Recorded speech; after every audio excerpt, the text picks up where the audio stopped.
본방송 가난한 교회를 향한 시대의 징표입니다. 저희들은 2015년 이 방송을 팽목항에서 진행하고 있습니다. 지난 1월달 방송 때 저희들이 그 팽목항 성당에서 진행을 했는데 그 천막 안에서 진행하면서 그 바람 소리가 너무 좀 많아서 현장감이 있어서 좋잖아요. 아, 좋았습니까? 그러나 또 한편으로는 좀 약간 소음이 많이 들어가서 좀 청취자들에게 좀 저희들에게 죄송했습니다. 그러나 앞으로 계속 팽목항을 진행하면서 특별히 이 팽목항 성당 그 전담 신부로 최민석 신부님이 지금 활동하고 계시는데 정말 우리 사회에 가장 큰 이슈고 또 우리 한국의 큰 문제로 지금 팽목항 이 세월호 진상규명의 문제가 지금 우리들에게 중심의 문제인데 다행히 그 최민석 신부님께서 이렇게 팽목항에서 실종자 가족들 또 유족들과 함께 이렇게 활동하시는 거 보면서 저희들이 마음에 큰 위로를 받고 있습니다. 우선 최 신부님께서 오늘 그 참석하신 분들 함께 우리 서로 소개하겠습니다. 저는 신성국입니다. 네, 저희 팽목항에 딱 오늘부로 한 달이 됐는데요. 그러니까 1월 13일부로 제가 팽목항에 오게 됐는데 함께 살면서 시간이 금방 지나갔네요. 최민석입니다. 우리 네, 안녕하세요. 오랜만에 나왔네요. 작년에 세월호 참사 때 잠깐 나와서 인사를 드렸는데 안중근 연구원의 윤원일입니다. 반갑습니다. 예. 지금 함께 걸어야 되는데 걷는 것도 중요하고 이렇게 함께 말씀 나누는 것도 중요해서 온 박성호 엄마 정혜숙 새신녀입니다. 반갑습니다. 네.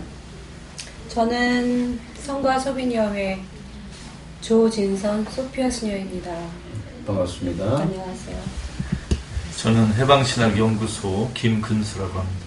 반갑습니다. 네, 반갑습니다. 저는 마리스타 교육수사회 김동현 안살모입니다. 네.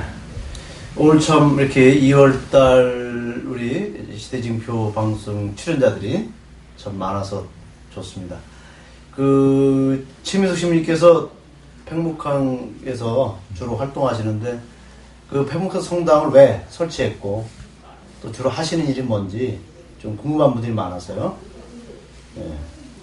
저는 왜 설치했는지 잘 모르겠어요. 그렇습니까? 이게 역시 세상살이는 이렇게 흐름에 따라서 그것이 필요하면 그게 만들어지나 봐요.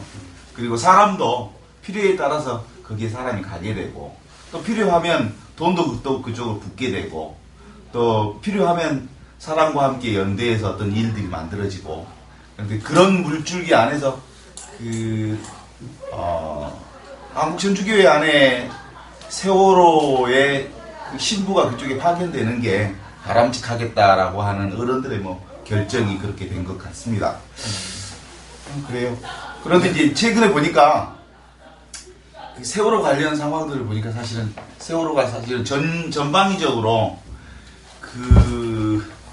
이렇게 여론이 확대되는 쪽보다는 축소되기도 하고 말이지.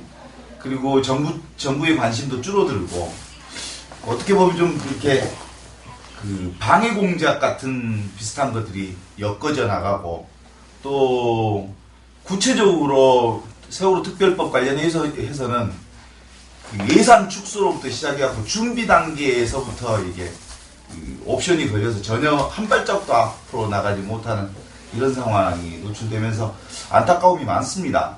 또 지역에서 보는 관점도 아주 안타까움이 많습니다. 그런 지점에 있어서 세월호 문제를 어떻게 풀 것인가 하는 건 국민들의 절대적 관심이 절대적 변수로 작용하는 거 아닌가 이런 생각을 하게 되죠. 이번에 이제 최 신부님께서 그 팽목항 성당에서 이제 계시면서 그 유족들하고도 같이 여기서 이제 기도도 하시고 또 미사도 하시고 또 실종자들 또 이야기를 많이 들어주시고 큰 역할을 하시는데 이번 이제 바로 우리가 천주교로 말하면 그 전래 시기가 사순절이 돌아옵니다. 그래서 이번에 보니까 이제 그 평북항 성당에서 만든 세월호 희생자를 위해 드리는 십자가의 길을 이렇게 이제 만드셔서 제작을 했었는데, 저도 오늘 그 십자가의 길을 그 바치면서 그 우리 4월 16일 그때 일어난 그 상황을 적나라하게 그 이 기도문 안에 표현되어 있습니다. 그 우리 아이들의 절규, 또 그 침몰하는 순간에 일어났던 그 수많은 그런 그 모습들을 이렇게 우리에게 상기시켜주고 있는데, 요 십자가의 길 기도문을 누가 작성했죠? 여기 십자가의 길이요. 주인공이 있으시죠, 여기. 네. 요 이게 박성호 엄마가, 우리가 이제 저번에 원래는 수녀님들이 이렇게 드리던 기도문이 있었어요. 어디죠? 노틀담. 노틀담 수녀님들이 드리던 조그만한 그 십자가 세월호 기도가 기도문? 있었는데, 네. 좀 짧았고 그게 조금 더 내용을 보충하고 조금 살아있는 내용으로 좀 만들면 좋겠다. 그래서 그 내용을 우리 성호 엄마에게 실제로 마음으로부터 세월을 직접 느끼셨으니까 한번 기도하면서 그 내용을 한번 넣어보시자고 말씀을 드렸더니 뭐 어렵지만 해보겠다고 하셨는데 이렇게 보내주셨어요. 그걸 이제 다시 좀 구성을 해서 했는데, 사람들마다 감동, 그러니까 그 세월호 아이들의 수학여행길로부터 출발해서, 이게 14처가 1서부터 14처인데 꿈 많은 수학여행길, 그게 이제 1처부터 시작되는 거예요. 그렇게 해서 결국은 참사 이후 시신이 되어서 돌아오는 그 전 과정을 14처를 통해서 쭉 하는데, 사람들이 실제로는 이렇게 이미지로 보는 것보다 잊고 생각하면서 그게 훨씬 더 감동적인가 봐요. 그래서 많은 변화들을 가지시면서 느끼고 참여하고 함께 하겠다는 말씀을 많이 하시네요. 근데 그런 점에 있어서 이게 이제 그 실제로 자식을 잃은 유가족의 마음이 이 십자가의 길 안에 충분히 담겨져 있었기 때문에 사람들을 감동시키는 것 아닌가. 우리 그 정혜숙 그 성어머니 이거를 그 이렇게 기도문을 제작하셨는데 어땠어요? 저도 오늘 처음 바쳐봤는데 아주 마음이 무척 그렇게 뭉클하고 정말 그 기도하면서 내내 좀 눈물도 흘리고 좀 마음이 슬펐습니다. 어떻게 그 작성하시면서? 저는 이제 신부님이 그 수녀님들이 하시던 그것을 주셨는데, 거기다가 이제 살을 붙였죠. 붙이면서 써내려가는데 너무 힘들었어요. 제가 배 안으로 또 들어가는 그 고통을, 그날의 그 고통으로 또 가서 느껴야 됐고, 그런데 끝에 돌아올 때는 예수님이 십자가에 못 박히신 것처럼 우리 아이들은 주검으로 그대로 또 안고 나와야 되는, 그게 너무너무 고통스러웠어요. 살려서 나올 수 있다면 얼마나 좋겠어요.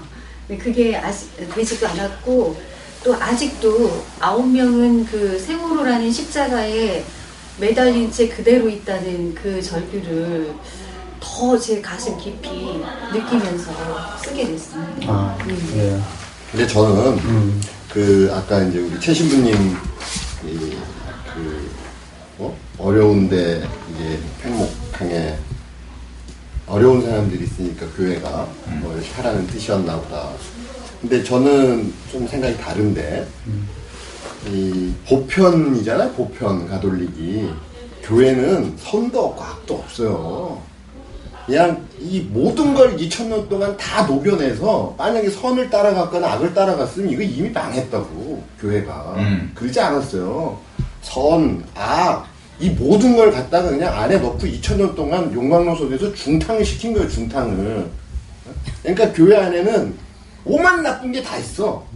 선한 것도 있어요, 물론. 근데 선한 거는 우리 여기 계시는 신부님들이나 우리 김 박사님이나 여기 이런 수녀님들 때문에 교회가 유지된 거지, 교회 제도로는 도저히 유지할 수 없는 거야. 교회만 보면은 순악이 진짜 오만 게 다 있거든.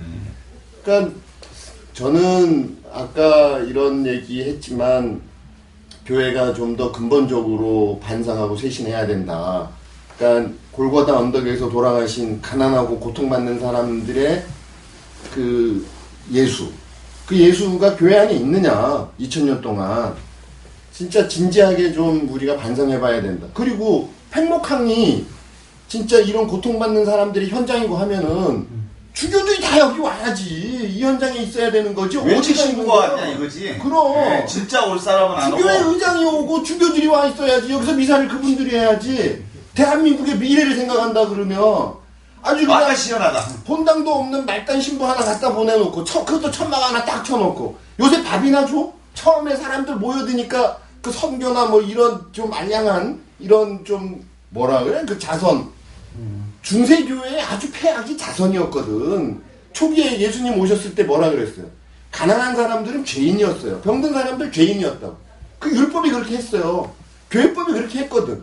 그러니까 중세 때 가난한 사람들은 하느님의 벌을 징벌을 받은 죄인들이야. 그러니까 그 사람들 데려다가 국한 그릇 빵 요만큼 주고 팼다고 그냥. 교회 안에 감옥이 있었어요. 감옥이. 그런 사람들을 패는 게 정당했던 교회야. 그게 시혜적인 자선이라고. 아직도 그 잔상이 교회 안에 너무 많이 남아있다. 저는 이 부분을 교회가 진심으로 팽목한 고통받는 사람들과 함께 하고 있느냐 이 부분에 대해서 이 교회를 이 천막 성당을 보면서 좀 반성해야 된다 이런 생각을 작년 10월 달에 축의 주교위에서 고통받는 사람들과 함께 하겠다는 주기님의 다짐이 이게 말로는 말로만 했습니까? 아니 보세요 우리 수녀님들께서 예수님이 그렇게 아름다운 분이냐고 거기에 가보면 그냥 예수님 그냥 너무 화려하고 그냥 멋있게 성모님이랑 해놔 거기에 예수님하고 성모님 없어요. 예? 진짜 어디야 팽목항 이 안에 예수님이 계시는 거고 조금 열을 내리시고 수사님 얘기 한번 들어봅시다. 수사님. 너무 진작에 들어가지고 예. 네, 몰입해 있는 분이 지금. 처음 오셨죠? 처음이에요. 네. 처음. 그전부터 너 오시고. 수사님도 반성해야 돼. 네, 반성. 수도를 일일이 옮겨야 되는 일일이. 네.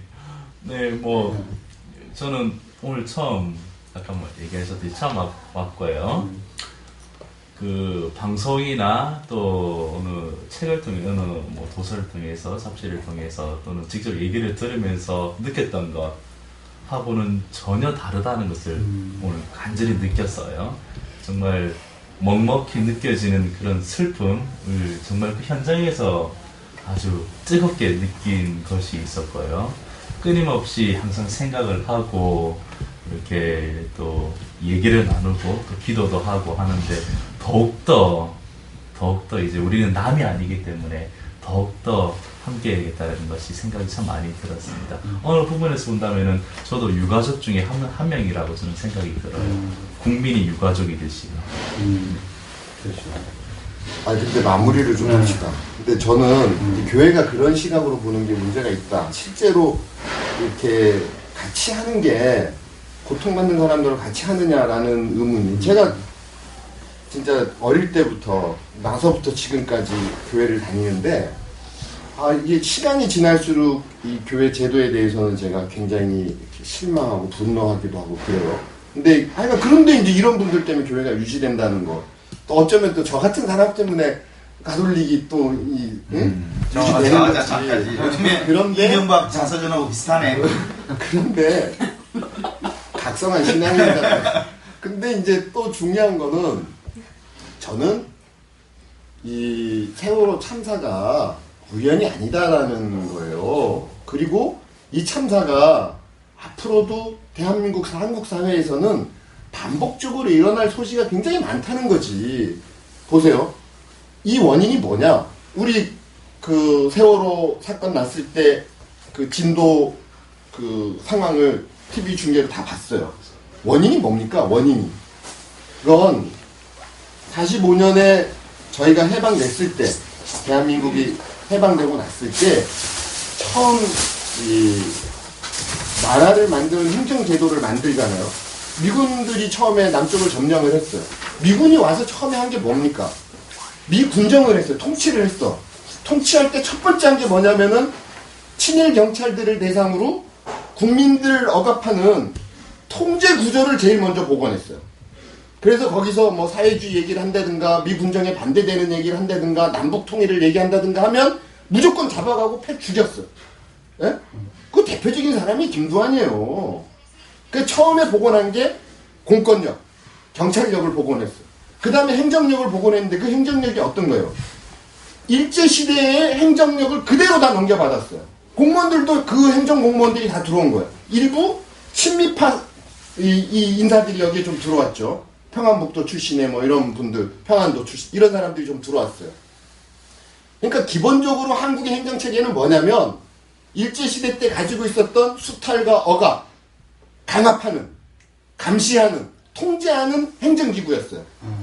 그 행정기구가 48년에 정부 수립된 다음에 이승만과 친일파들이 이걸 넘겨받아. 그 뭐였어요? 독재했잖아요. 경찰력을 중심으로 행정 권력이 뭐야? 국민을 위해서 봉사하는 게 아니고 수탈과 억압 구조로 존재한 거예요. 박정희 군부 독재, 전두환, 노태우 이 이어지는 동안에 계속 그 구조는 국민들을 위해서 봉사하는 조직이 아니고 국민들을 수탈하고 억압하고 강제하고 감시하는 기구로 행정기구가 존속해 왔어요.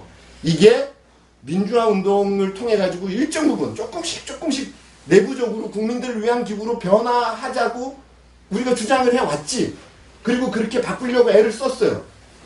부분, 아주 극히 작은 부분의 행정의 민주화, 국민들과 국민을 위한 이런 기구로 조금 변화됐지만 기본적인 질서는 국민들을 수탈하고 억압하고 강압하고 감시하는 그런 행정 조직이다.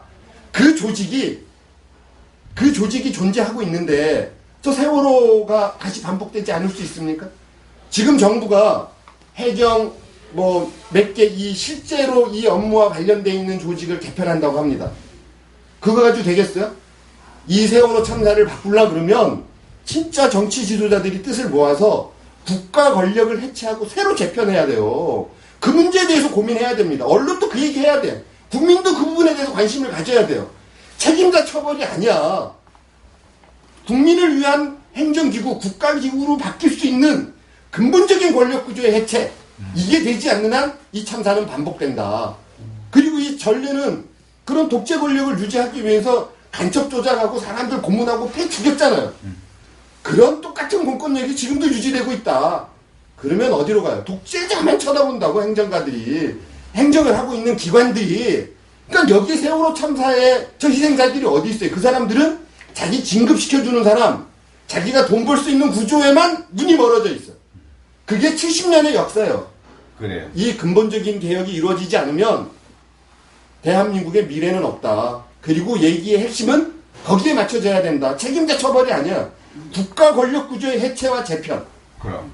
그러니까 그럼요. 지금 이제 얘기하고 싶어 하는 것은 책임 주체의 성격 규정을 이렇게 해보니까 실제로 과거 역사로부터 지금까지 온 거다. 그러니까 실제로 이거 지금 그 세월호 진실 규명을 위해서 일을 해가는 과정 속에서 그런 책임 주체들의 그 성격들이 실제로 온몸에 이제 맞닥뜨리게 될 테인데 현장에서 어떻습니까? 우리 유가족으로서 느끼는 지금 책임 주체들의 그 악랄함, 그 온몸으로 느낄 텐데 어떻습니까?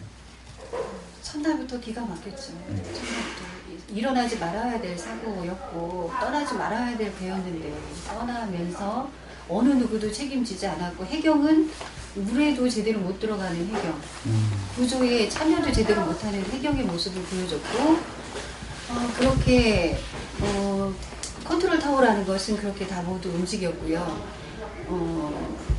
누구도 책임지지 않잖아요. 꼬리 자르기만 하고 여전히 그렇게 아무것도 밝히지 않은 것이 문제여서 특별법을 제정하자고 했고 그 특별법을 만들어서 처음 조사부터 다시 시작해야 되는 것이 마땅한데 그 처음 조사부터 시작할 필요가 없다고 하는 그 조사위원들, 여당의 조사위원들의 행포라는 것은 진짜 있어서는 안 될 그런 우리 사회의 병폐를 완전히 그대로 또 드러내고 있잖아요.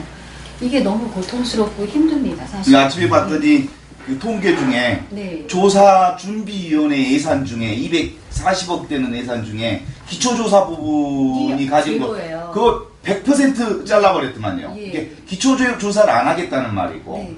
거기에서 그 조사 그 중심조사, 주간조사라고 이렇게 들어가 있던 네네. 부분. 그것도 15억 예산 들어있는데 다 잘라보고 2억으로 만들어 놨더라고요.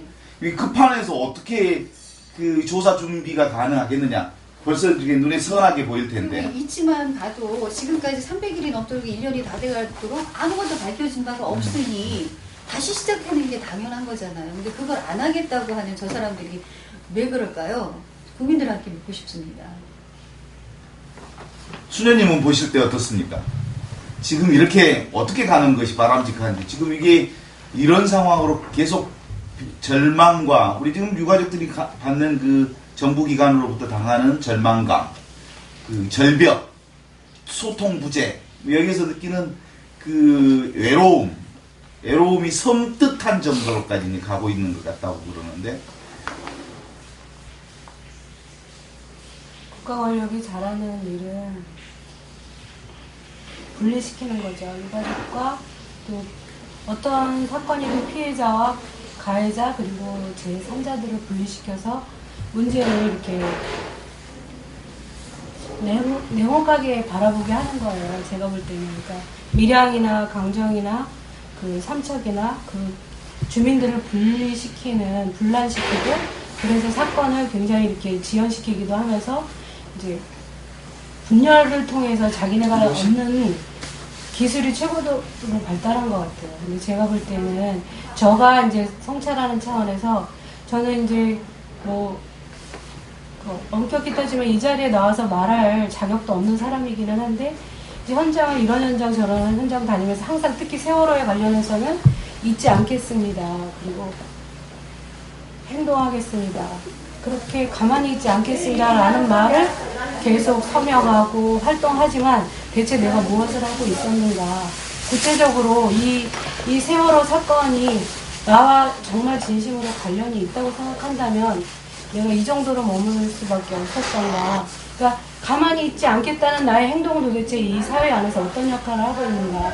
그래서 세월호 사건만이 정말 저는 그전까지 밀양을 최고로 생각하고 다녔어요. 그리고 밀양 이상의 어떤 불행한 사건이 없을 줄 알았는데 작년에 부활절 그 엠마을을 밀양으로 가면서 세월호 사건을 금방 해결되겠지라고 생각하고 갔었기 때문에 지금 300일 동안에 이루어진 것이 전혀 없고 오히려 이 마치 세월호 관련한 동참자들뿐만 아니라 유가족까지도 무슨 종북이라고 몰아붙이는 이런 상황에서 정말 국민들이 이런 식으로 방관하고 남의 일처럼 생각한다면 곧 각자가 다 이 세월호를 또 맞이하게 될 거라는 생각이 들면서 잊지 않겠다라고 하는 이런 말만 할 게 아니라 도대체 내가 잊지 않고 무엇을 할 수 있는지를 연대를 정말 진정한 연대를 해야 하지 않을까. 거국적인 연대를 해야 한다고 생각합니다. 특히 이제 아까 윤 선생님 말씀하실 때 제가 공감하면서 더 이야기하고 싶은 거는 국가 권력을 해체하고 제도시켜야 한다고 하셨지만 사실 제가 강조하고 싶은 거는 가톨릭을 해체해야 돼요. 제가 볼 때는 지금 이 구조로 나간다면 오히려 예수와 관련이 없는 교회예요. 그리고 제가 볼 때 이 교회 안에 있는 권력 구조는 정말 사회보다 더 잔혹해요. 그리고 답답하고. 그래서 제가 그때 밀양에 가서 발언할 기회를 주셔서 얘기를 했는데 가장 원하는 건 주교제도를 없애는 거고요. 정말 원한다면 돌아가면서 교구에서 자체적으로 목자라는 이름으로 정말 진정한 목자의 모습으로 살아가는 모습으로 가야 하고 교회 내 모든 구성원들은 은사적 차원에서 동등성을 회복해야 돼요. 그러니까 평수사님이나 그 성직 수사님도 차이가 있다고 수사님들은 전부 이제 수사님이시니까 그런 차이는 없으시겠지만 교회 안에서 그 교구 사제들이 갖는 막강한 권력, 그 위에 주교들의 권력, 그 다음에 뭐 수녀들도 한국 사회 안에서 반성직화돼서 그동안 그렇게 살아왔죠. 그리고 평신도들이 일은 다 하는데 평신도들은 거의 뭐 머슴처럼 부리는 평자 빼고 얘기해요. 신자들이라고 그래요. 그렇죠. 그 표현도 그렇죠. 그런데 이런 면에서 제가 저는 정말 이 예수님을 복음을 읽고 묵상할 때마다 왜 예수님하고 관련 없는 일들을 이렇게 대놓고 제도적으로 하고 있을까 이런 생각이 들었어요. 그러니까 먼저 우선적으로 시급한 거는 교회의 제도를 그런데 언젠가 그런 심포지움을 해서 제가 질문을 드렸는데 발제하신 분이 예수의 신부님이셨어요. 근데 거기는 교구 신부님들이 한 분도 안 계셨고 신부님들도 별로 안 계셨고 수녀들하고 신도들이 계셨죠. 수도자하고. 근데 그 발제하신 분이 수도 사제였기 때문에 제가 질문을 했어요. 교구 사제들의 그 권력, 교구 사제 그때 계셨죠? 네. 그 권력이라 하면은 그것에 대해서 사제이면서도 교구에 속하지 않은 수도 사제로서 개입할 수 있는 영역은 없는가 고민을 해보셨는가? 여성 수도자들뿐만 아니라 평신도 신학자분들, 이 신자분들이 교회 내에서 열심히 움직이고 기도하고 활동하고 연구하면서 계속 이것이 아니라고 이야기할 때 수도사제이신 그 신부님께서는 어떻게 고민하시는 걸 답을 못 하셨어요. 그때 제가 정말 암담하고 답답하고 숨막혔는데 가톨릭 교회 자체부터 해체를 해야 돼요. 제가 볼 때. 그리고 제가 그렇게 우리 수도에서 성가섭인여회가 지금 현재 한국 사회에서 사회 현장에 많이 가기 때문에 유명해진 건 있는데 정말 우리 얼굴과 우리 공동체의 모습이 복음인가? 그렇지 않다면 복음에 맞지 않아서 저희가 해체합니다라고 말하는 것이 오히려 복음적일 거라고 그렇게 말을 하고는 하는데요. 지금 교회가 정말 복음인가? 그거는 물어봐야 할 것 같습니다. 그러니까는 그 소비녀에는 그 성가병원 교구에 기부한 거 도로 찾아가지고 사회에 환원하셔야 돼요. 그거부터 하셔야 돼요. 실수하는 것 같아요. 그러니까 그걸 왜 그러면 표현해주냐고. 이제 방금 얘기한 것 안에서 실제로는 이제 그 본질 살지 못하는 교회 그건 해체되어야 한다. 주님이 안 계시잖아요. 근데 실제로 이제 지금 그 말씀은 다르게 이제 뒤집어서 보면 정말 제대로 된 교회로 가야 한다라고 하는 말씀을 지금 그런 방식으로 좀 예. 얘기를 정리를 해주셔서 고맙습니다. 해방신학자로서 지금 상황을 어떻게 보시는가요? 세월호 참사는 직접적으로 우리 한국이 해방된 이후 70년 동안에 한국 사회와 권력 구조에 어떤 문제가 있는가가 전 국민에게 서서히 또 노골적으로 드러난 사건이기도 하지만 우리 천주교로 보면 천주교 내부의 그 민낯이 그대로 신도들에게 국민들에게 노출되는 계기가 되었다 이렇게 생각합니다. 그 세월호 문제를 대응하는 가톨릭 교회의 주교단의 그 처신을 보니까 그동안 일반 국민들이나 신도들이 한국 주교들을 잘 몰랐다. 근데 이번 기회에 조금 더 노골적으로 직접적으로 정확하게 알게 됐다 하는 그런 사건이 됐습니다. 그 세월호 참사에 대응하는 우리 주교단의 모습을 보고 교회 개혁이 이루어지지 않으면 사회 개혁도 일정 부분 한계가 있고 자기 모순에 빠지는군 하는 것을 덤으로 얻게 된 사건이라고 봅니다.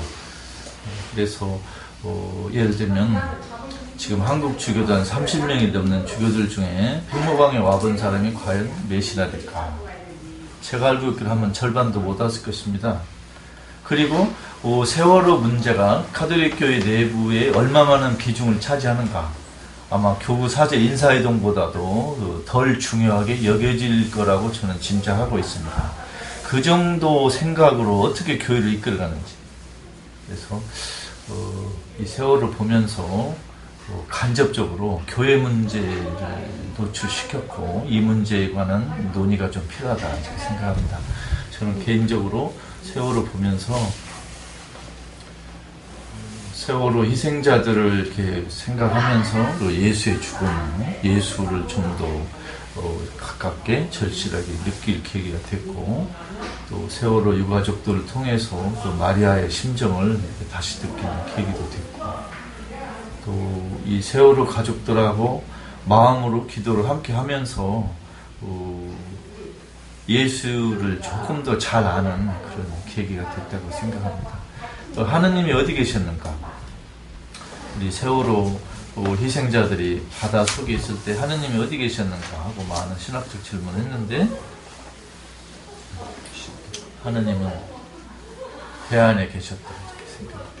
이제 오늘 우리 이 방송은 세월호 참사를 통해서 본 우리 한국 사회 그리고 한국교회 이야기를 지금 나누고 있어요.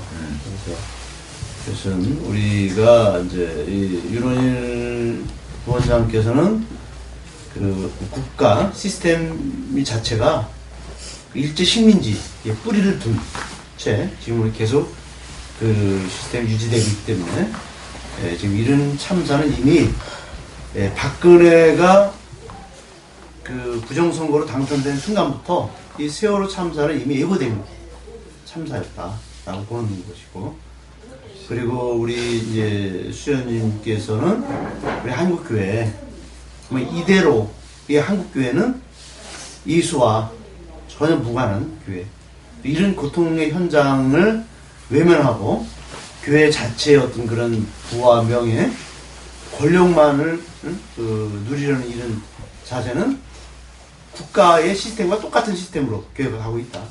그러니까 국가나 교회나 전혀 어떤 우리가 구분할 수 없다. 교회가 더 나쁘죠. 그렇죠. 예수를 얘기하면서 또 예수 복음을 선포하면서 오히려 더 그러니까 수녀님 말씀을 무식 그렇게 어렵게 하셔. 네. 다 장사꾼들이 다 이 얘기 하신 거야. 내가 이제 그러니까 장사 그만해라. 신부다 그리고 보니까 아까 말은 그렇죠. 부원장님 이 말씀하신 것 중에서 가톨릭의 보편성을 해석하신 점, 그게 저는 어제 신부님께 질문을 했어요. 이 신부님이 지금 이 유가족들이 쓰는 물세 뭐 이런 모든 거를 다 지금 유가족들에게 부담을 시키고 있다. 그래서 선한 사람들, 선한 의지를 가진 사람들의 도움으로 하고 있다 하셔서 그럼 교회에서 뭐 하고 있는가 물었어요. 제가 강주교구에서 신부님을 파견하고 이렇게 부스도 만들어놨지만 강주교구에서 그러면 유가족들을 위해서 현실적으로 무엇을 하고 있는가 질문을 했는데 없으셨어요. 그런 차원에서는 부원장님 말씀이 맞는 게 항상 적당한 어떤 뭐라 그래야 되나 광고하듯이 적당한 선에서 해놓고는 실제적으로는 그보다 더 많은 그 악의 부를 갖고 계시죠. 그거에 정말 그 나자로가 가진 조금만 것을 나자로가 아니라 부자가 가진 것을 나자로에게 줬어도 이렇게까지는 되진 않았을 텐데 그거보다 훨씬 나빠요. 교회는 좋은 것을 보여주고 있기 때문에 말로는 우리 신부님을 앞에 내놓고 좋게 하고 있죠. 그런데 실제적으로 안 한다는 거예요. 실제적으로 안 하면서 하는 척하는 거 더 나쁜 거예요. 그래서 교회가 더 나쁘다는 거 저는 이야기하고 싶어요. 교회에서 다시 이제 제가 체험한 세월호 이후 이게 상황들을 특히 이제 이번에 도보 안산에서 팽목까지 도보 행진 과정 안에서 그 많은 사람들이 함께 해주는 모습도 참 좋았어요. 그런데 이제 지역에서 이렇게 함께 도우려는 아주 그 선한 의지를 가진 사람들도 참 많았고요. 그리고 참 백성들은 눈물도 많고 공감 능력도 뛰어나고 함께 울어주고 같이 가는 사람들이 너무너무 많은데 그런데 그 조직의 중심에 있는 친구들은 가슴이 없어요. 그 교회 조직의 중심은 제가 잘 모르겠어요. 그런데 저는 조금 밖의 조직 중심에도 가슴이 없는 것 같아요. 그러니까 이제 최근에 이제 우리 그 세월호 안산에서 팽목까지의 걷는 과정 안에서 지역 사회운동 단체들 그리고 지역에서 함께 협력하는 단체들이 식사 그리고 잠자리 여러 가지 것들을 준비해요. 그 과정에서 이제 진도가 잠자리에 문제가 생겼어요. 그 진도 체육관을 이렇게 빌려달라고 했는데 실제로 군수가 면담 일정도 안 잡아줬고 시간도 안 잡아줬어요. 그리고 이미 안 된다고 전달을 해놓고 면담 일정도 안 잡아요. 시간도 안 잡아줘서 그러면 아침에 자기들 해압하는데 가자. 그래서 이제 9시에 해압하러 하는데 갔습니다. 그 농민회하고 그 다음에 이제 정교조 지회장하고 그리고 참여자치 진도사랑연대라고 있어요. 그 교육연대도 있고 5-6명이 갔습니다. 일정을 안 잡아줬으니까 쳐들어간 거죠. 가서 이제 억지로 이제 시간을 내서 면담을 잡았는데 자기들 설득하려고 하지 말라고. 우리는 내부적으로 안 빌려주기로 결정했다고. 그리고 더 나가서 자기를 설득할 이유가 없다고. 그럼 이유가 뭐냐고 그랬더니 얘기할 것 없다고. 이렇게 해서 거의 그냥 절벽이었어요. 왠지 이 문제를 가지고 이제 유가족들에게 갔는데 유가족들은 훨씬 더 유연해요. 그거 우리는 그러면 군청 앞에다가 천막 치고 노숙하겠다. 그랬더니 군수님이 뭐라고 하냐면 그럼 그렇게 하십시오. 그런 거예요. 뭐 좋아요. 알겠습니다 하고 나왔지. 그것을 이제 유가족분들하고 함께 협의하는 과정에서 얘기를 드렸더니 저희에게 있어서 진도체육관은 눈물의 장소이고 통곡의 장소이고 그리고 거기서 기다림의 장소였고 그곳에서 정말 그 애환이 묻힌 장소니까 거기를 우리는 포기할 수는 없지만 그렇다고 해서 그 진도군청 지방자치제하고 대결 구도를 갖는 것은 바람직하지 않다. 따라서 군청 앞에다 노숙하는 것은 반대한다. 그러나 그 진도 체육관 앞에서 노숙하는 것은 아이들 물속에 지금 있는 상태에서 노숙 그까짓 건 못하냐 그냥 노숙하겠다 이렇게 이제 결정을 해주셨어요. 네, 그렇게 결정해 주시면서 그럼 그렇게 하겠습니다. 저희들이 준비하겠습니다. 그렇게 해놓고 이제 그러면 그렇게 가기로 하고 바라보니까 이게 너무 초라한 거예요. 전라도가 5.18 정신을 살아야 할 광주 전남의 지역에서 유가족들이 걸어오고 그들의 그 애환의 장소를 밀려주지 않는 지자체가 너무 화가 나는 거예요. 이건 뭐야 이거. 그래서 이건 전라남도의 이미지가 아니다. 그래서 도지사를 찾아가기로 했어요. 도지사한테 이러저런 얘기를 했지요. 우리가 당신 찾아온 이유는 당신을 통해서 군수를 조정시키려고 온 건 아니다. 그러고 싶지도 않다. 그러나 요게 이런 모습, 광주 전남이 유가족을 어머니 품으로 받아들이지 못하는 이런 모습은 너무 창피하다. 이것은 누가 알까 두렵다. 도지사 당신이 좀 이거 한번 봐라. 이게 뭐냐? 창피하지 않냐? 노력한다고 그럽디다. 그런 과정 속에서 제가 느낀 것은 그 지자체장의 갑질. 그러니까 그 실제로 어느 조직이든지 조직의 중심에는 가슴이 없는 사람들이 그 권력과 돈과 자본을 쥐고 있으면서 흔들면서 사람들을 되게 슬프게 하는구나. 어느 조직이든지 조직 중심에는 사람을 슬프게 하는 사람들이 많구나라는 생각을 했지요. 그래서 왜 이럴까? 예를 들면 이제 조금 겨울은 어디서부터 오냐면 산 꼭대기서부터 와요. 높은 자리서부터. 그렇죠. 그 다음에 봄은 어디서부터 출발하냐면 바닥에서부터. 예, 개울가에서부터 파릇파릇한 그 새싹이 트면서부터 이 새싹이 파릇한 새싹이 하늘 산 꼭대기까지 올라가요. 이제 결국은 그 상황 전반을 보면 세상을 힘들게 하고 춥게 하고 배고프게 하고 화가 나게 하는 곳은 저 중심자리 꼭대기에 앉아있는 거기서부터 출발하고요. 세상의 희망은 저 밑자락 개울가에서부터 파릇한 희망을 만들어내는 사람들로부터 시작하는 것 같습니다. 그런 흐름에서 보면 결국 세월호 관련해서 희망을 만들어내는 자리는 어디였냐면 따뜻한 가슴을 가지고 있는 자리는 어디였냐면 백성들이고 저 밑바닥의 사람들이었어요. 그리고 손잡아주고 울고 공감하고 슬퍼하고 그러면서 함께 꼭꼭 진실을 규명하자고 말하는 사람들이 이쪽이었고 그런데 가슴이 비어있는 쪽은 조직의 중심에 있는 사람들이었어요. 그러니까 조직의 중심에 있는 사람들은 늘 갑질하게 되어 있어요. 근데 실제로 그들이 조직에 갑질할 장소가 아니거든요. 백성을 하늘처럼 높이 떠받들어야 하고 신자들을 하늘처럼 높이 받들어야 할 자리에 있는 사람들이 그게 안 된다니까. 진도 군수가 내가 알기는 이게 행정고시 출신인 사람일 거예요. 그리고 산하기관에 어디 근무하다가 그럼 잘하시게 하다가 전남개발공사 그 전에 다른 데 있었어요. 그 전에는 저기 있었어요. 뭐 토계공인가 그렇죠, 어딘가 뭐 이런 데 있다가 여기 와 이 군수된 사람을. 그러니까 이 사람 이제 나이가 많아요. 은퇴할 70 넘었어. 그죠? 그러니까 이 사람이 가지고 있는 행정에 대한 생각은 제가 초기에 말씀드렸던 국민을 억압하고 통제하고 감시하는 요 수단화 돼 있는 게 몸에 밴 사람이야. 그러니까 그 사람한테 세월호가 보이겠냐고요. 당연히 안 보이거든. 근데 이 문제는 이런 뭐 국회에서 법을 만들고 뭐 하고 하는 이런 법률적인 문제가 아니에요.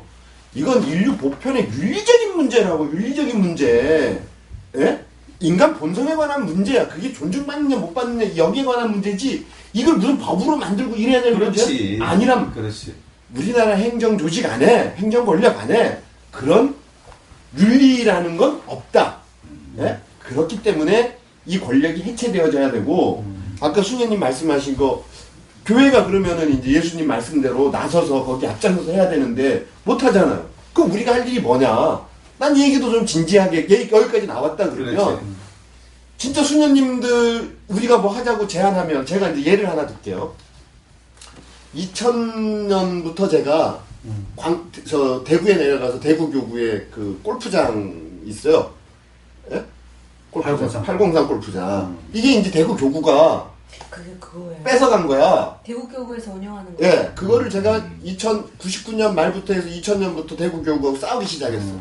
그래서 그때 제가 그 803 문제를 가지고 신문 기사를 만들어서 5번을 전국에 있는 사제, 수도회, 교회 기관에 다 뿌렸어요. 한 번 뿌릴 때 한 7,000부씩 뿌렸어. 좀 오버해서. 학교까지 다 보냈어. 7,000부를 보냈는데 실제로 간 건 그때 사제들하고 하면 한 4,500, 5,000부 정도 간 거예요. 실제로 배달된 거는. 저한테 전화 한 통 한 사람 있는 줄 아세요? 10년 동안? 아무도 안 했어요. 그거를 수도원 신부들, 교회 기관, 각급 학교에 다 보냈다고. 누구도 거기에 대해서 한 사람도 얘기 안 했어. 대구 교구 가서 우리 신신부님이 잘 알아. 대구 교구 가서 지금 조주교, 교구장, 사무처장 할 때 만났어요. 신부님이 이거 주교님한테 얘기 좀 해주셔. 나 좀 만나라고. 근데 제가 간 건 이문희 주교가 저 만나지 않을 거 알거든. 교구장 괴롭히러 간 거야 저는. 대구 교구 신부들 만나러 다녔어요. 누구도 이 문제에 대해서 얘기 안 했어요. 한 사람도. 실질적으로 그 누구냐면 그 사람이 전달출 신부야. 국보위 상임위원 했던 전달출 신부가 이거를 뺏어가지고 자기가 감옥 갈 것 같으니까 교구에다가 주식을 양도했던 사건이라고. 자기 조카 걸 뺏어서 그런 불법적인 행위를 교회 안에 다 뿌렸는데 아무도 대답 안 했어요. 저는 오늘 지금 이제 수녀님 이런 말씀하시니까 이게 계기가 좀 돼서 우리 진짜 교회 쇄신과 변화, 신자들이 깨어있는 신자들 많아요. 본당부터 운영이 안 되잖아. 신부 자기 마음대로 하잖아. 그냥 와서 이거 부시고 저거 깨고. 이 서울에는 막 공사하느라고 난리야. 이 신부들 하나 오면은. 아니 명동성당 그 진짜 몇백 년 된 문화재인데 그거를 교구장이 돈에 눈을 열고 건물 만들고 하는데 반대하는 신부도 하나도 없어. 이렇게 지각 없는 교회랑. 그러니까 진짜 이게 계기가 돼서 우리 성가 소비녀 수녀님들, 좋은 수녀님들 많잖아요. 이 장상연합회 만든 게 누구예요? 소비녀회야, 소비녀회. 사자단 만들기 전에 장상연합회부터 만들어졌어요. 이거를 우리 수녀님이 좀 확 깨우쳐서 진짜 뜻 있는 신자들, 여기 우리 최 신부님이나 신신부님 같은 분, 그 다음에 우리 김 박사님처럼, 김선생님처럼 이 진짜 예수님의 그런 역사적 예수의 진실을 잘 아는 분, 이런 분들을 모아서 쇄신운동 해야 돼. 진짜 그거 합시다, 그거. 그게 이제 세월호가 우리에게 남겨준 천명이네. 응. 그렇지. 그걸 해야 되는 거야. 주교 잘못하면 쫓아가서. 저는 그랬거든요. 서울교. 요새 제가 좀 조금 게을러서 다른 일 때문에 못하는데, 옛날에 김수환 추기경, 그 다음에 강주교님, 김옥진 주교, 뭐 이런 분들 계실 때, 나 편지 써가지고 주교관 찾아갔어. 가서 비서, 안 만나나 그래. 가면은 따졌지. 염순영 주교님이 그때 사무처장 할 때 안 만나는 거야. 방에 있어요.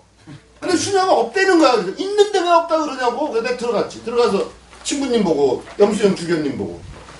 아니, 신부님, 신자가 찾아오면 이건 고해인데, 그거 만나자 그러는 걸 안 만날 권리가 당신한테 어디 있냐고. 신자가 와서 만나자면 만나야 되는 거지. 안에 있으면서 바쁜 일도 없으면서. 주교들도 마찬가지야. 만나자 만나줘야 되는 거거든. 그러니까 이거 군수도 안 만나주더라니까. 그러니까 이게 한국 사회 권력 구조가 그런 식으로 돼 있거든. 그러니까 가톨릭의 쇄신을 위해서 우리가 같이 힘을 모아가지고 나가서 좀 싸우자고요. 항의하러 다니자고. 그게 대한민국을 바꾸고 세월호 진실 규명하는 일이야.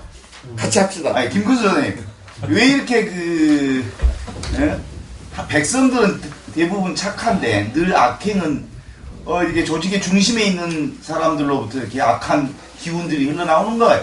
어떻게 해결해야 되는 거예요? 잠깐 성서 얘기를 좀 하고 싶습니다. 세례자 요한이 세례운동을 한 것이 그 당시 유다 사회에 큰 충격이었어요. 왜 충격이었느냐? 그 세례자 요한이 그 예루살렘 성전에서 먼 그 사막에서 운동을 했잖아요.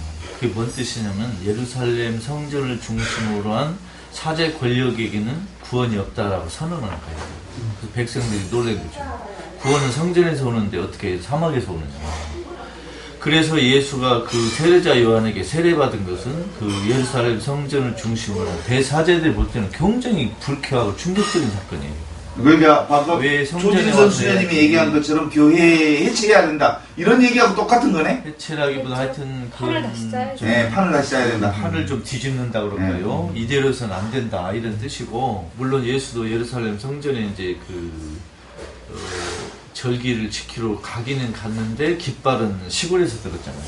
그러니까 예수도 어떻게 보면 당시 유다교 개혁운동의 선봉을 쓴 사람이거든요.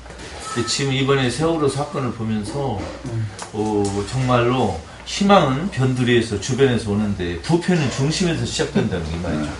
근데 지금 이번에 세월호 보면서 우리 가톨릭 지도부의 처신 반응을 보니까 이대로 돼서는 안 된다. 교황 방한했을 때도 보니까 한국 주교단이 교황의 메시지를 받을 의사가 없어요. 세월호 사건 봐도 세월호를 보면서 그 유가족이나 국민들의 그 아픔을 응답을 그 기본 자세에 안 돼 있는 거예요, 주교단이. 그래서 이번 사건을 보면서 교회 개혁이 시급하구나, 이대로는 안 되겠구나 하는 것을 많은 신도와 국민들이 한국 주교들의 그 맨 얼굴을 노출시킨 사건이 교황 방한과 세월호 참사라고 생각해요. 이게 정말 큰 주제라고 생각해요. 어떤 주교께서 저희 수녀님들이 일하시는 성당을 방문하셔가지고, 그 수녀님은 그 일선에서는 은퇴하실 연세예요. 그렇다면 수도 생활을 최소 50년 가까이 하셨다는 거거든요. 그 수녀님들까지 사목 면담을 하셨나봐요. 근데 수녀님께 이제 성가소비녀이니까 현장에 거리에 미사 가느냐 이렇게 물어보셨대요. 그래서 수녀님이 가끔 바빠서 못 가지만 가끔 갑니다 그랬더니 가는 거 아니라고 그렇게 이야기를 하시고, 수녀님이 그래서 저희는 강정이랑 이런 대학 강화문 정도는, 강정은 아마 이제 수녀님이 몇 번 휴가를 가셨는지 모르겠지만 다녀오셨다고 이야기를 하셔서 그 주교님의 그 말씀에 저희는 이제 듣고 너무 어이가 없었죠. 근데 저는 두고두고 화가 나는 게 뭐냐면, 왜 여성 수도자를 초등학생을 대하듯이 했는가. 그 수녀님 평생 수도 생활하고 기도하고 성서 보고 또 주교님은 얼마나 하셨는지 모르지만 저희도 계속 외부 강사 초대하고 전문가는 아니더라도 많은 부분을 저희가 공부를 합니다. 그리고 기도하고 묵상하고 숙고하고 판단해요. 그리고 수도회가 총회를 통해서 결정하고 그 흐름이 성령의 움직임이라고 해서 가는데, 그거를 마치 어린애에게 이야기하지 그런 거 가는 거 아니라고. 그 표현이 저에게 너무 불쾌했던 거예요. 그 주교 이름이 뭐예요? 그 주보 쓰신 분. 조규만 서울 교구. 그런데 그 교회 내에서 이제 평등성 회복하자고 하는 제 관점은 뭐냐면 이거예요. 수녀건, 신자건, 사제건 각자의 은사적 역할이 있는 거지 거기에 위계가 있는 건 아니거든요. 근데 그게 딱 붙여지다 보니까 여성 수도자들 교회에서 계속 공부 안 시켰죠. 옛날에는 성서도 못 읽게요. 그러다 보니까 무식한 인간들로 아무 판단 능력도 없고 자기네들이 꼭 뭔가를 가르쳐줘야 하는 존재들로 인식을 하고 있는 거에 제가 화가 나는 거예요. 그래서 그걸 바꿔줘야겠어요. 그 조규만 유교 불러다가 공의에 그거 교육 좀 시키세요. 괜찮아요. 우리 조규만 주교 데려다가 제가 성서교육 김 선생님이 하신댔어요. 아니 그 공의의 문헌집 그거 가서 한번 읽으면은 기본적으로 공부 안 그래서 했다는 저보고 거지. 복음의 기쁨을 우리식으로 해석하고 있다고 그렇게 얘기를 하시는데요. 저는 이 얘기 내가 하나 더 할게. 하나 더 하고 싶어져. 여기 보면 여기에 우리 주기도문 나오죠. 주기도문. 네? 주님의 기도. 주님의 기도. 맨 앞에 있어요? 맨 앞에요? 하늘에 계신 우리 아버지. 여기 있죠. 여기에 아버지의 나라가 오시며 아버지의 뜻이 하늘에서 같이 땅에서도 이루어지소서. 이게 예수님이 저희한테 준 아주 중요한 기도문이잖아요. 여기에 아버지의 나라, 아버지의 뜻이 하늘에서와 같이 땅에서도 이루어지는 게 어떤 겁니까? 예수님이 누구를 질타하고 어느 사람들을 편드셨어요?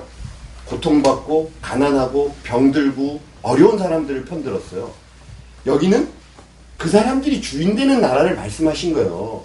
그리고 예수님은 그분들을 위해서 돌아가신 거야. 십자가에 매달려서. 이 사람들 편든다고 그 당시 종교 지도자들이 예수를 억압한 거라고요. 그러면 예수님이 말한 나라는 지금 우리나라 같으면 세월호 희생자들이 주인 되는 나라가 하느님 뜻이 이루어진 나라예요. 비정규직이 주인 되는 나라야. 그러면 이 나라가 그렇게 만들어지려고 그러면은 진짜 그 헌법재판소나 대법원에서 얘기하는 것처럼 뭐 혁명을 해야 되는 거지. 근데 우리가 혁명할 수 없지 않습니까? 그거는 불가능하잖아요. 권력 교체를 이루어내야 되잖아요. 이거를 실현할 수 있는 사람들로. 그러려 그러면 저희가 깨어 있어야 되거든.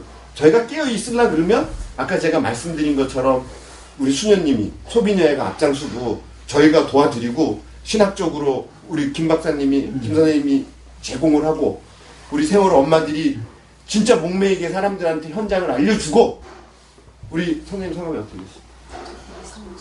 아까 이 노래를 대한민국 국민이 다 듣게 해야 돼. 북두칠성. 그렇게 해서 바뀌게 만들어야 돼요. 그리고 그 현장에 우리가 있어야 됩니다. 그 일을 해야 됩니다. 그 일을. 기도로 세상이 바뀌지 않아요. 실천해야지. 나와서 싸워야지. 수녀님. 네. 하루에 기도 시간 몇 시간 해요? 저희요 많이 해요. 그죠? 예수님은 기도 안 하셨어. 나와서 싸웠다니까. 기도하시는 것보다 회초리로 사람들을 패고 욕하는 시간이 더 많으셨어요. 하셨어요. 아, 그러니까 기도보다 그걸 더 많이 하셨죠. 그것도 기도고. 실천을 해야 실천. 그러니까 우리가 진짜 이 세상을 바꾸도록 같이 현장에 투신해서 같이 싸우자. 교회 세신부터. 김 선생님. 예. 합시다 같이. 가톨릭 행동부는 행동을 안 해. 우리가. 자, 그러면 결국 오늘 마지막 그 흐름은 이렇게 모든 우리의 삶은 그 실천으로 행동으로 연결되어졌을 때 그 지혜의 완결성을 갖는다. 뭐 이렇게 정리해도 그래서 되겠다. 저는 이 진짜로 제가 제일 좋아하는 게 야고보서.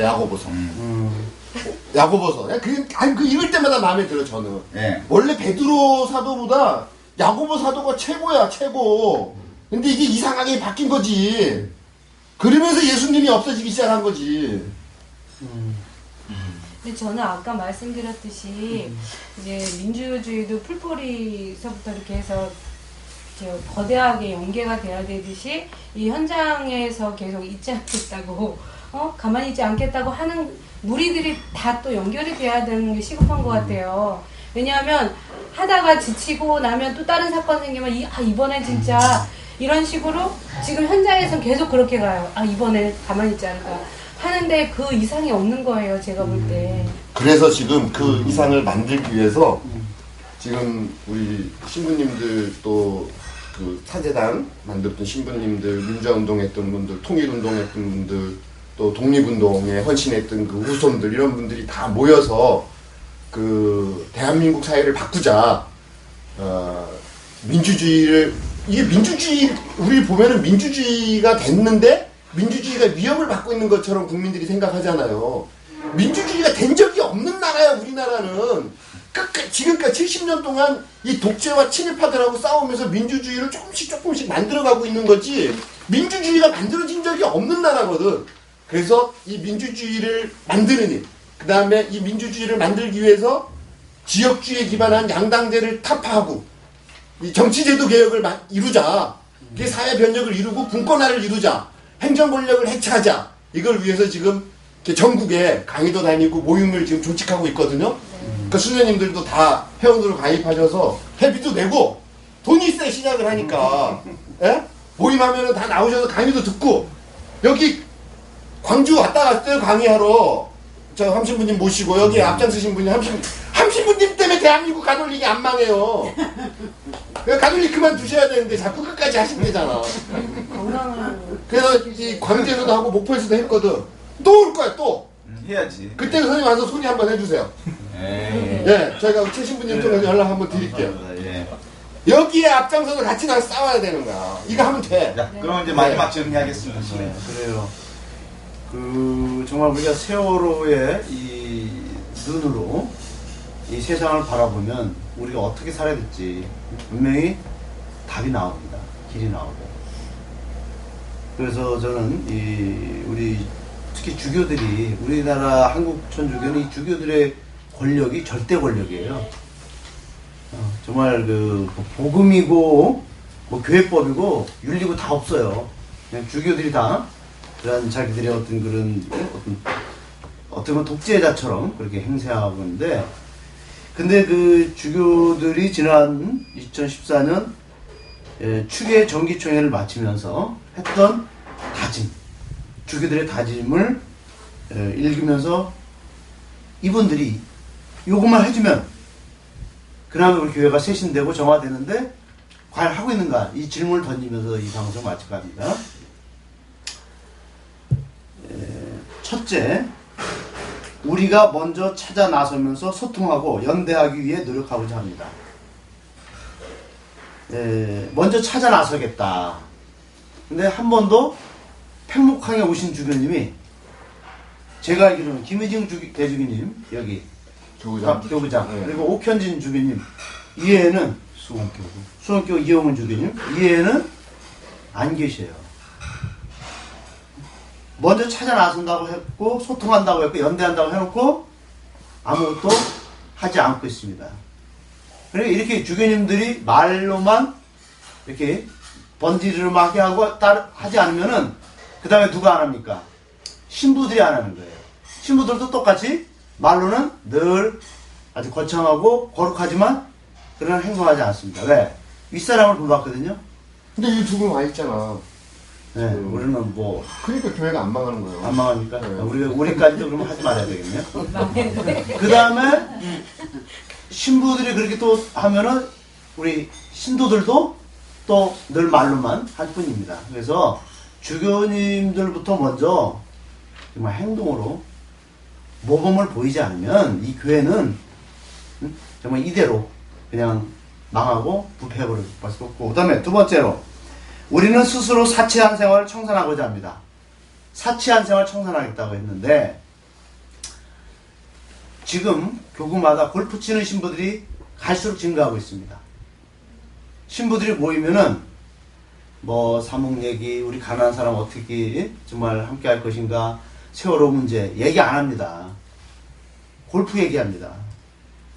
어디 가서 골프 쳤냐, 어떻게 됐냐.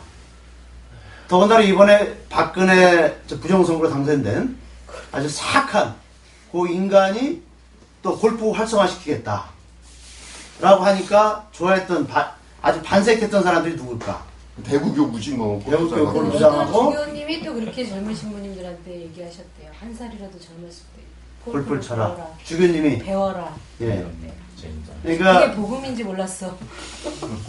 사치 생활을 청산하겠다고 했는데 갈수록 사치 생활을 하고자 하는 신부들은 더 늘고 있답니다. 그러니까 이런 주교님들의 이런 다짐이 그냥 헛부에 불과하고 우리 한국 그 교우들에게 아무런 믿음을 주지 못하고 있다는 거. 섞어가 아니라 반대로 하겠다는 뜻인가 봐요. 아, 반대로. 왜냐하면 예수님하고도 반대로 가시고 계시잖아요. 네. 그래서 우리가 이제 우리 만일에도 이 세월호 유족들 고통에 함께하면서 우리가 꼭 이번에 다짐하고자 한다면은 이 팽목항을 성지로 만들어서 이제 우리 신자들이 성지순례, 뭐 엉뚱한 데 성지순례 가지 말고 오늘 2015년 가장 우리 고통의 현장, 골고타, 예수님의 골고타의 그 현장인 팽목항으로 성지순례를 가본다고 받아오면 그나마 교회가 희망을 주고 복음적으로 바뀌지 않을까. 그래서 저는 팽목항을 성지로 만들자. 우리 성지 담당 신부님도 생겼으니까. 천장에. 그래서 오늘 세월호의 눈으로 본 우리 사회와 교회에 대해서 오늘 이 시간 마감하겠습니다. 여러분들 고맙습니다. 감사합니다. 수고하셨습니다.